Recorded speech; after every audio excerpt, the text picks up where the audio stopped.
З даўніх часоў наша зямля славіцца таленавітымі майстрамі. Яшчэ ў пачатку мінулага стагоддзя амаль у кожнай вёсцы жылі людзі, якія рабілі драўляныя бочкі, цэбры, міскі, маглі ператварыць кавалак гліны ў адмысловыя збаны, глечыкі. Жыллё і мэбля, посуд і прылады працы, адзенне і прадметы побыту – усё звяртае ўвагу не толькі прадуманасцю, зручнасцю ў карыстанні, але і прыгажосцю, зграбнасцю, завершанасцю форм. Але ў многіх рэгіёнах народныя рамёствы забываюцца, паступова адыходзяць у нябыт. Зусім іншая сітуацыя ў Корнадзі. Ткацтва – адзін з пашыраных відаў беларускага народнага мастацтва на тэрыторыі вёскі Корнадзь. У кожнай хаце можна было сустрэць кросны. Іх масіўныя, апрацаваныя сякерай формы добра спалучаліся з пацямнелым бярвеннем сцен. Побач стаяў калаўрот, аздоблены рознымі точанымі ўзорамі. У другой палове пакоя драўляныя ложкі, куфар ці шафа. Уменне ткаць было абавязковым для кожнай сялянкі. І недарэмна асноўную частку пасагу дзяўчыны, што выходзіла замуж, павінны былі складаць тканыя вырабы, адзенне, рушнікі, абрусы. Найбольш яскрава ткацтва выявілася ў вырабе паясоў. Традыцыйныя беларускія паясы на свіслачыне вырабляліся суконныя альбо паўсуконныя з дабаўленнем лёну. Іх альбо вязалі, альбо ткалі, альбо плялі. Колеры ў паясах пераважалі чырвоныя, сінія, зялёныя. Паясы некалі ў нашых продкаў мелі вельмі вялікае абрадавае значэнне.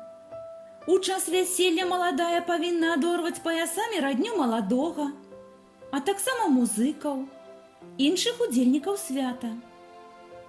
Паясы ахвяравалі ў царкву ці касцёл. З дапамогай пояса спавівалі дзяцей. Поясам перавязвалі першы сноп ураджаю. Гаспадыня пад Новы год звязвала паясамі хатнія рэчы папарна, каб жывёла ў будучым пладзілася. Сёння значэнне пояс звузіла сваё існаванне, але ж народнае мастацтва жыве і сёння. На свіслачыне вядомы 3 спосабы пляцення і ткання паясоў. Мы выконваем дадзеныя вырабы з дапамогай драўляных дошчачак, бердзічка, а таксама на ніту. Цераз квадратныя дошчачкі з 4 адтулінамі па вуглах прапускаем рознакаляровыя ніткі асновы, якія мацуюцца да сцяны да пояса ткачыхі. Узор робім, паварочваючы дошчачкі па восі ў пэўным парадку, а ў пашчу, якая ўтвараецца пры гэтым, прапускаем уточную нітку, яе прыбіваем рукою. Бердзячка – тонкая дошчачка невялікага памеру, даўжынёю далоні больш. У залежнасці ад даўжыні вызначаецца шырыня будучай тканіны. Пры запраўцы бердзічка ў шчылінах апыняюцца няцотныя ніткі, у адтулінах – цотныя. Зяпа ўтворыцца, калі бердзічка паднімаць ці апускаць. Больш разнастайныя, па кампазіцыйна-арнаментальных варыянтах паясы, якія вырабляем у тэхніцы ткацтва на ніту. Рознакаляровыя ніткі асновы адным канцом мацуюцца да сцяны, другім – да пояса ткачыхі. Узор утвараецца прызніманнем асновы нітом. Для паясоў заводзім шматколерную аснову. Па краях больш цёмныя ніткі, да сярэдзіны ярчэй і святлей. Колеры і малюнак, вядома, адвольныя, паколькі матэрыял выпадковы. Але ў гэтай адвольнасці якраз уся прывабнасць і непаўторнасць. У сучасны час у нашай краіне шырока развіваецца турыстычны бізнес. Вельмі важная функцыя твораў сучаснага народнага мастацтва – сувенірная.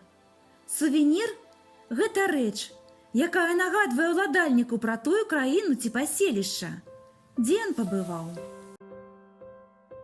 Мы лічым, што сувенірамі нашай мясцовасці могуць стаць тканыя паясы. Чаму паясы? Таму, што яны адносяцца да тых прадметаў народнага мастацтва, якія належаць і мінуламу, і сучаснасці вёскі Корнаць. Папулярнасць іх нязменная, патрэба ў іх адчуваецца і ў нашы дні. Не згасаюць прынцыпы народнага ткацтва. Яны пастаянна развіваюцца, набываючы ўсё большае значэнне ў захаванні і развіцці нацыянальных традыцый.